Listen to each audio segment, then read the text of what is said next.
G'day everyone, David Wilson here, coming to you on behalf of Zach's Place, small community church in Yarra Junction, started up a few years ago by the Yarra Valley God Squad chapter, and it's great to be reaching out. We're not able to meet in Yarra Junction at the moment, and so we're reaching out online and looking at some Bible reflection to take away with us and to encourage us during the week.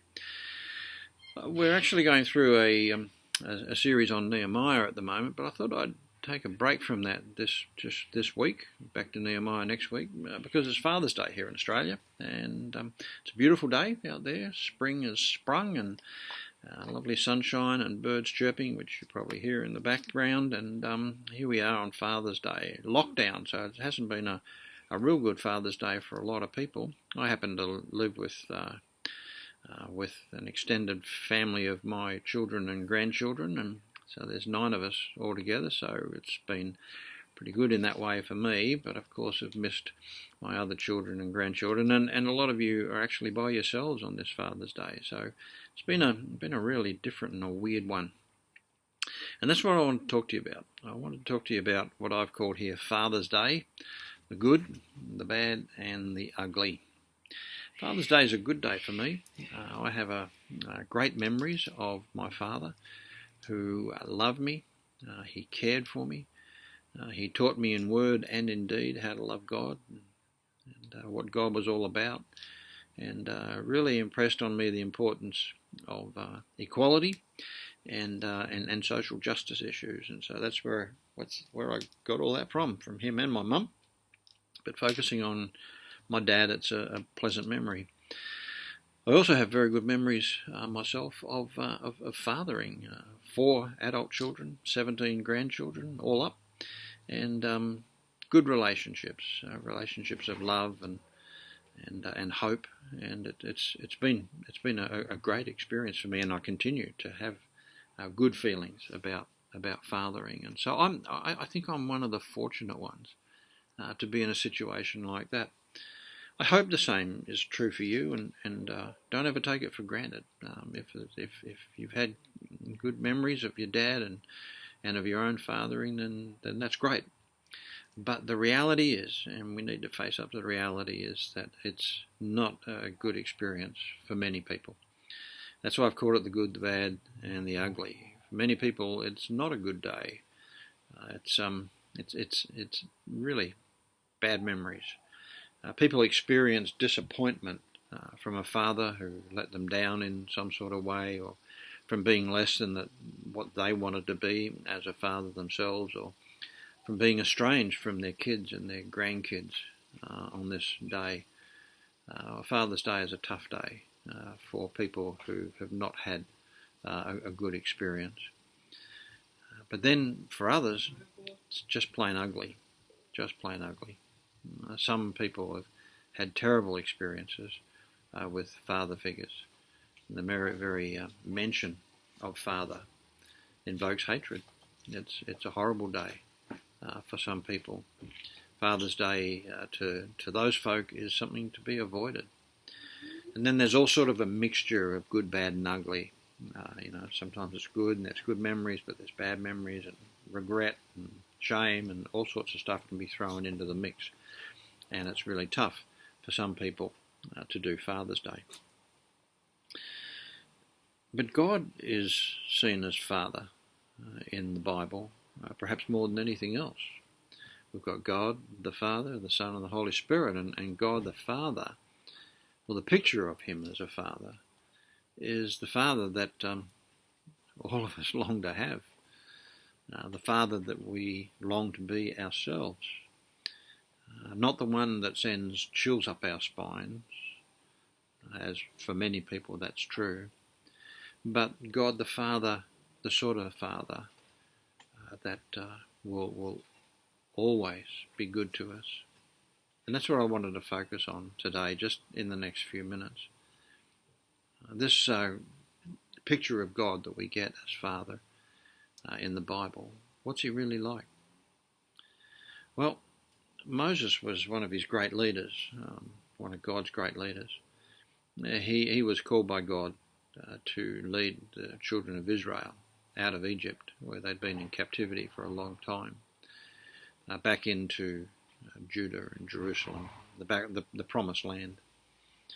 And these stories are told to us in the book called Exodus, and a few other books as well. But they start in this book called Exodus, second book in the Bible. And there's a time there where Moses is really upset with the people that he's leading. He's sick and tired of them, to tell you the truth, and he's jack of the job that he's got leading them, and he just wants to give up. He goes to God and he says, what on earth are you doing? These are your people, and I'm sick and tired of them. I want to get out. And God calms him down, talks to him. This is told in Exodus chapters 33 and 34. And Moses said, look, if I'm going to go on with these people and you're saying you're going to go with me, then I need to know what you're like. I need to know what sort of a God are you? What sort of a father are you? What makes you tick? And so God says, all right, I'll reveal myself to you. And in Exodus chapter 34, he comes before Moses, or Moses comes before him, and he says that I am the Lord, the compassionate and gracious God.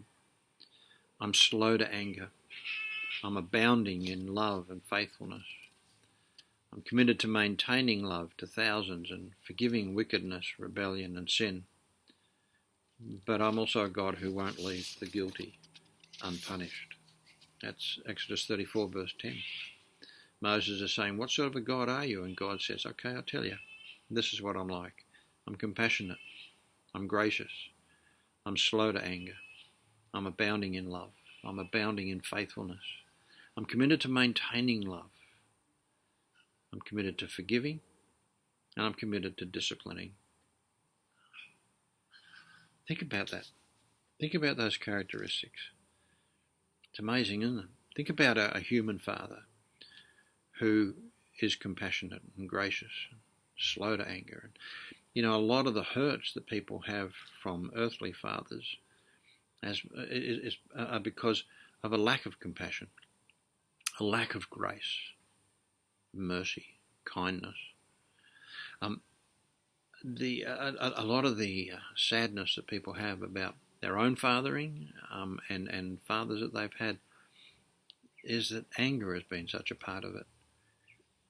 Not slow to anger, but explosive anger. And sometimes alcohol and drugs are mixed with it. And sometimes memories of war and all sorts of things in dads cause this stuff, but it's hurtful.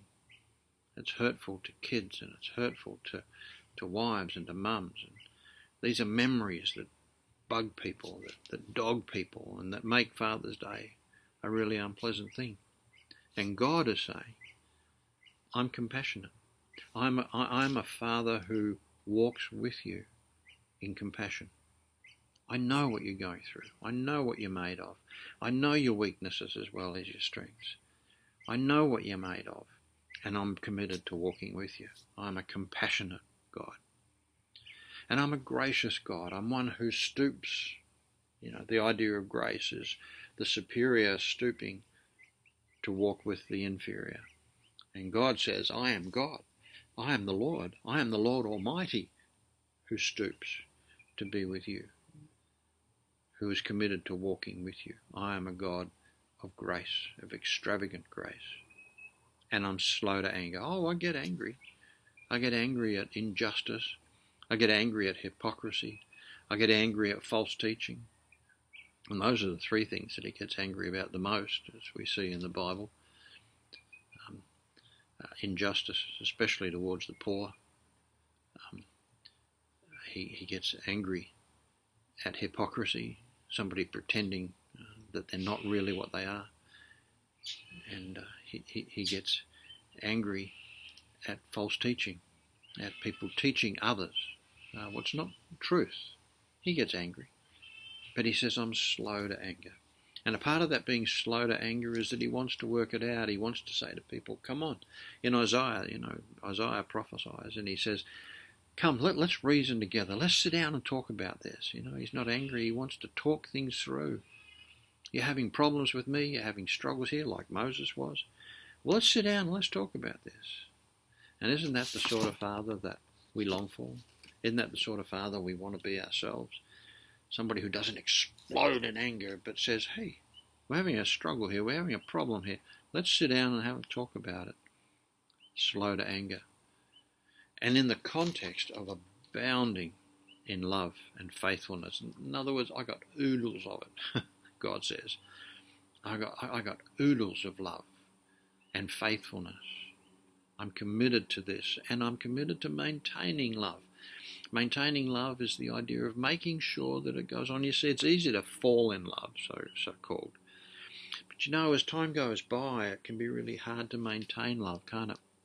There's so many different things come in, you know, and things get in the way of our love, and we can be led astray and all the rest of it. And, you know, we find out we're in a disposable relationship, and that hurts. Well, that's not what God is like. He's not going to dispose of us. He's not going to chuck us away because he gets tired of us or because we've done something wrong, we've let him down or whatever. He's not going to chuck us away. He's committed to maintaining love, to making sure that love continues. And then he says, and I'm a forgiving God, and that's one of the great things, that's one of the biggest things that's got to happen if we're committed to maintaining love. And God says, I'm committed to forgiving you. It actually says, I forgive you of wickedness, rebellion, and sin. Well, he's got the whole lot covered. He forgives us of any wrongdoing. He forgives us of going astray. Oh, man, it's so important in our relationships, and to know a Father who is forgiving, who says, look, I know you've gone wrong here, but I forgive you. Let's work this out. Whew. No wonder he's a great Father. But he does say I'm into disciplining too. You know, he's not a God who just says, don't worry about it, everything's all right. So, you know, you're doing all this wrong stuff. Don't worry about it, she'll be right, mate. That's not God. You know, God's a disciplining God. God is one who confronts injustice, and he confronts hypocrisy, and he confronts false teaching. And he confronts us when we're doing things that are not good for us. And that's what the whole idea of sin is. You know, it's missing the mark. When you're missing the mark of what would make us who we want to be and make us who God has created us to be, well, it needs to be confronted. It needs to be disciplined, and that's what God says. But it's in the context of this abounding in love and faithfulness. It's not mean. It's not ornery. It's not a God who is ready to slap you around, you know, because you've been out of whack in something or other. That's not our God. God is disciplining, yes, but in the context of abundance of love and faithfulness and a commitment to maintaining love, and slow to get anger, and grace and compassion and forgiveness. That's our God. That's our Father. That's how God reveals himself to us as the Father. I'm reading a book at the moment by Tim Keller called The Prodigal God, and it's about the parable that we call the prodigal son. And he says it's misnamed, and it's really a parable about two sons, and a younger one and an older one. The younger one comes to his father and disgraces him, basically, by saying, give me my inheritance now, which is really like saying, I wish you were dead, because you get inheritance when somebody dies. Well, he says, give me my inheritance now. And he goes to the big smoke, blows it all on wine, women, and song, and is destitute. And he's left. He's extravagant. He's what they call recklessly extravagant with his inheritance, and he blows it. He's missed the mark big time. And he goes back to his father thinking he'll have to grovel to his father, and thinking that the father will make him work again and all that sort of stuff. And he comes prepared for all of that. But what happens? The father, on seeing him coming back to him, drops everything he's doing and he runs to him to meet him and say, you're back. Kill the fattened calf. Let's throw a party. Let's throw a big party. My son, who was off with the birds, is back again now. He's here with us. It's a wonderful story. And Tim Keller points out that the father is actually prodigal as well, because prodigal doesn't mean wayward. Prodigal means recklessly extravagant. And the prodigal son is recklessly extravagant with his inheritance. But the father is recklessly extravagant with his grace. And so he's a prodigal father. And that's why he calls the book The Prodigal God, because the Father is a picture of what God is like. Extravagant in his grace. Recklessly extravagant. The younger son doesn't understand it. The older son sure didn't understand it, but that's a whole other story. Probably the community didn't understand it, but God the Father says, this is my child. This is my child. In the parable, this is my son. He has returned to me. Let's party. And that's a picture of God. You know, for some of you, that's a very different understanding of Father, I know. And it might be hard to get on top of that. It might be hard to understand it. It might be hard to accept it. But that's what the Bible teaches time and time and time again about God as Father. So what does Father's Day mean to you? Good? Bad? Ugly? Bit of a mixture of all that stuff? Well, I hope that this day is a day of getting to know God. Getting to know God as he is the Father that we all crave. The Father that we all crave to be. And that he's there for us.